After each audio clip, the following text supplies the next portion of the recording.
guys, my name is Brandon, and welcome to Audio Addiction, where you can find the latest album reviews, you can find our band interviews, and you can find live video of the concerts that we get. Like I mentioned in previous videos, there aren't going to be too much more of the live stuff for now, at least. There just hasn't been too much going on around where I live, in terms of that. But I hope to get some maybe local video, for some upcoming shows at the end of the month. So I'm looking forward to that, and then it will start to pick up some more. So I'll be in a lot, like a lot of video in March, which is crazy. But if you enjoy what I do, make sure to hit that subscribe button. Also, make sure to hit that like button as well. It helps you keep up to date with what we do, all the bands that we interview, all the album reviews we do, and then other fun goodies and stuff like that that we do on the channel. So if you do that, greatly appreciated. Also, again, the likes help out a lot. It shows us what you guys like and what you guys dislike about what we do. So without further ado, tonight we're going to be talking about Lower Than Atlantis' new record, Safe and Sound. Hard enough, hard enough, hard enough, hard enough, yeah. 'Cause I've had enough. I think So if you haven't heard of this band, wow, they've been around for quite some time at this point. I think this is their fourth studio record, if I'm not mistaken. Actually, first time I found out about this band was actually pretty recently. They went on tour with Hands Like Houses and I the Mighty, and I was like, man, these guys are really good. I saw them play live, and I was like, I have to go, get that album. So I actually went to go get the album from them. They were at their merch table, and I said what's up to them, and it was so cool to see them, and just cool to meet and chat with them a little bit. So I went to go check out their older discography, and I fell in love. I love their old stuff. I love their new stuff as well. And when I found out that they were doing a new album for this year, super pumped that I was able to get my hands on it, and I can't wait for my pre-orders to come in. It's coming from the UK, so it's going to take a little bit longer, but I'm looking forward to getting that, obviously when it comes in. But yeah, so the first few tracks that I listened to, all the singles, Numb, Had Enough, Boomerang, Work for It. I was really stoked on it. I also felt like they were going in kind of more of a heavier direction, as well as more of a melodic direction, which was great. So let me get into the tracks first. So the first track is Had Enough, like I mentioned. It's the third single that they released, I believe, from them. It's also one of my favorites, and I think it's a great way to start off the record. I've always loved their vocalist's voice. I think he is probably one of my most underrated vocalists that I've heard in quite some time. He's really got a diversity to his voice, which I enjoy. I like the gritty guitar tone and intro that they had in this and Had Enough. I think it just kind of gets you like pumped for it. I like the whole different diversities of the whole vocals, falsettos, mids, lows, and then he also adds harmonies on top of his voice, which is really cool. I also like sort of the reverby sort of drums, where it feels very like when he hit it, you could hear like that like echo and that space to the track. I think this one is one of my favorites. I think it's catchy as hell, like I mentioned. Um, it's just got such a groove to it, and I think it's again a great way to start off the record. So moving on to track number two, which is Numb. This was actually the first single that they released, and I don't know. I thought they were going in more of like a softer direction when I heard this track, and I didn't hear any of the other singles. And but obviously I was surprised a little bit. But vocally, I think this is a brilliant track.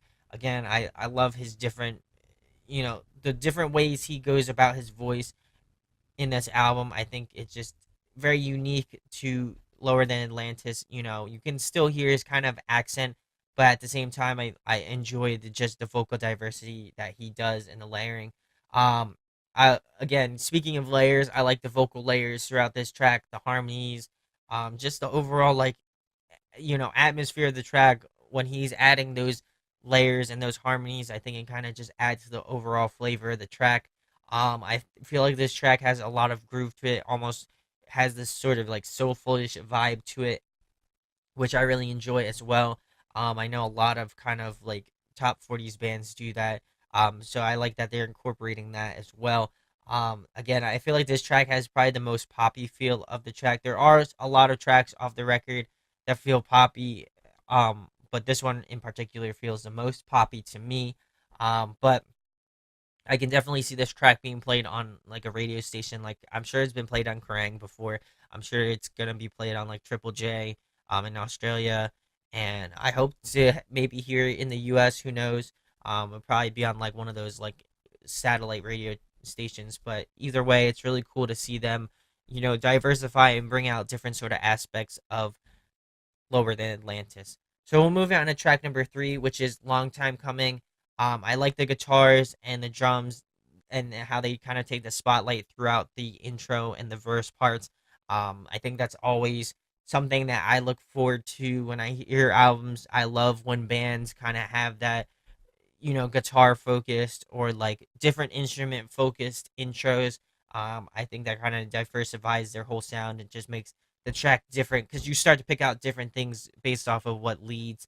Um, I also enjoyed the cool synthy effects throughout this one. I feel like it's not forced because like a lot of bands do that, but I feel like this one doesn't seem too forced to me. I also love the vocal melody in the chorus. I think again they concocted a great vocal lines on this track in particular, and I really enjoy that. I also enjoyed the sort of build up to the chorus. I think that a lot of bands kind of don't do too much of that. I know that it does happen, but I also enjoy that, and I also feel that the chorus, the build up to the chorus makes the chorus bigger, like huger sounding. And I enjoy that as well. I think I love when bands kind of do that. I think that's something interesting to point out. So we'll move on to track number four, which is Boomerang. This is the fourth single that they released off the record at the time. I like the cool sort of intro with the looping vocals and the harmonies. I think that is definitely unique to this track and just unique to this album because they did try a lot of different things, incorporate different things throughout this record. Um, I like how this track has sort of a almost like bluesy sort of vibe to it. I really enjoy that. I also enjoy the incorporation of synth. I think they utilized it very tastefully, and this one took me the longest to come around on in terms of all the singles. Um, I don't know why. I think just at the beginning it was a little bit odd with like kind of like that that whole intro thing. I think that's what got me, and I wasn't really sold on it in particular. But after a few listens, really enjoyed that one. And we'll move on to track number five, which is "Work for It." It's the second single that they released. That's why I thought they were going into more of a rock and sort of heavier vibe because the guitar is tuned to such a low tuning. I think it's probably drop B or drop A or something like that. It was very heavy for just being a rock track, and I think that all contributes to the overall tone of the track. I feel like it's very dark and kind of melodic at the same time, but I really enjoy that. And I would say out of the singles, I would definitely say this is the heaviest track without a doubt, just based off of that. And then I really enjoyed the chorus as well. I think that's also a strong note to point out on that.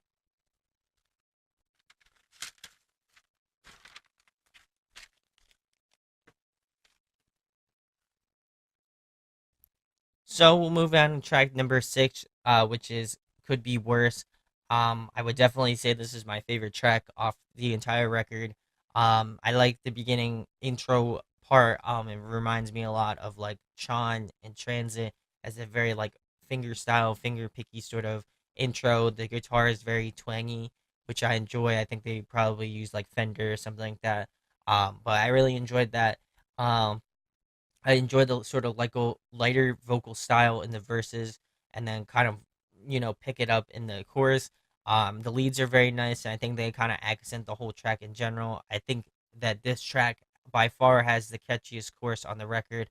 Um, and I like the faint hint of like horns and just the overall layering aspect of the whole album. I think that is something to point out as well. Um, I also enjoy the harmonies in certain parts of the track. I feel like that, again adds a sort of flavor to um just the overall track in general, and I also enjoy the chorus. I think the chorus sounds very full and just very almost crescendo like, in the chorus. It really picks up at the chorus without a doubt. We'll move down to track number 7, which is I Would. This one is another one of my favorites as well. Even though I feel like this is more of a straightforward sort of rock track, I think they did a really great job at just, keeping it very minimalistic. I enjoy the harmonies. Again, they're a great touch. I also thinks it shows a lot of vocal diversity where he can kind of go into that higher register, almost falsetto-y sort of parts, and then match that with, his lower sort of vocals. I think the chorus soars on this track as well. Um, I think the instrumentation in a couple complements the vocals as well. Like I said, that being it very minimalistic, I also feel like it complements the this track in general the most. And while it is a sappy sort of love song, I don't really care too much. I really enjoy, the overall feelings of that track in general. And so we'll move on to track number 8, which is Money. Um, this has a very cool intro, probably the coolest intro off the record. It has this kind of manipulated vocal sort of synth crossover sort of thing. I think this track is definitely by far the most unique track off the record. I like that they're trying things that are different, and going into a different direction. I think this one has the most soulful sort of vibe, and it has a sort of swing to it, which is great. And I like the lead guitar work. I think it adds again some nice layering to the whole tracks in general. And the bass really kind of takes the lead in this track, which again, not a lot of bands do it, but when they do it, I enjoy that they do it well and they execute it well. And I like the synth solo at the outro. I think that kind of got me on this track, and that's why I think it's a great track, just because it's kind of like different. It's something that it's gonna be memorable because it is different, and that's why I enjoy about it. So, Money, really great track. So we'll move on to track number 9, which is I Don't Want to Be Here Anymore. This one definitely has more of a sadder sort of vibe to it. The string section obviously doesn't add or adds to that sort of sadness. I like this simple guitar vocal intro. And like I said, it feels like a very vulnerable, sort of sad track, which I do like. I like when bands have those sort of like, I wouldn't even say it's sappy. I like when bands show their emotion through songs. I think it shows, that whole human condition and stuff like that. So really enjoyed this track a lot as well. I like the harmonies at the end. I think that kind of really adds a whole different feeling to the end of this track and makes it really great. So really enjoyed I Don't Want to Be Here Anymore. I think this was a great track. And then the last track, number 10, A Night to Forget. I feel like this track would almost be a track off their last record, their self-titled. It feels very reminiscent of that album and just that track, a track that seems like that. It almost feels like a lost track from the self-titled. I like that they kind of took more of a mellower approach. There are some tracks that were heavy, but I like that they kind of went in more of a mellow direction at the end. Um, I enjoyed the group vocals towards the end in the last chorus, and then again, I think it's a really solid last track. I wouldn't say it's necessarily my favorite, but I think overall, I think it's a really great track. So we'll move on to the pros and cons of the record. Um, my pros are I like that they did different things. I like that, they went a little bit heavier with some of the more rock based tracks. I like that they went, in the middle where they did some more like radio friendly, like, rock tracks. And then I also like that they did some more experimentation, like in Money or like in um, Boomerang and stuff like that. I like that they kind of did things that were different from the last record that wouldn't make you think of the last record. While there are some elements of the last record, I feel like I feel like this is kind of a good direction that they're going in, and I'm liking it. I know like a lot of fans didn't like the last record or just the direction that they were going in because they kind of lost that heavier sound. I think there is a nice mix between the two different camps of Lower Than Atlantis, the ones that like the more poppy side and the ones that like the more rock based side. I think there's a nice mix between the two, and I think that's why I enjoyed the record a lot, just because it was filled with diversity.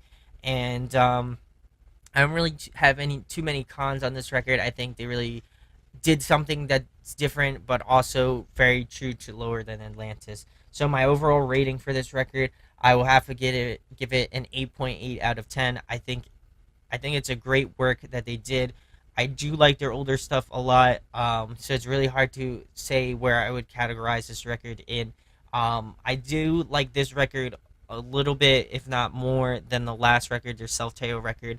I think they went a little bit more poppy on their last record, so I like that this one's more rock based, since I am more of a rock fan in general. So, really enjoyed that. Let me know in the comments what your thoughts are on this record. Did you pick it up? What are some of your favorite tracks? Let me know in the comment section below. And yeah, if you enjoyed what I do, make sure to hit that subscribe button. Also, make sure to hit that like button as well. Thank you guys for checking out the review of Lower Than Atlantis' new record, Safe and Sound. Definitely go pick this thing up. I think it's worth your while to go check it out at least. So definitely go do that. All right, guys. Talk to you later. Peace. Hey guys, hope you enjoyed the video. Thanks for watching. Of course, if you enjoy what we do, make sure to go check out the other series we do. We do album reviews, we do band interviews, and we do live videos. So definitely go check that out. Hit that subscribe button. It really helps our channel, helps us grow. Make sure to hit that like button as well. Go follow us on social media. That's all down below. We try to keep that as updated as possible. We also made a new website where we'll be posting photos of upcoming concerts and stuff like that, which you can go check out at audioaddictionmedia.com and come get your fix with us, guys. Talk to you later. Deuces.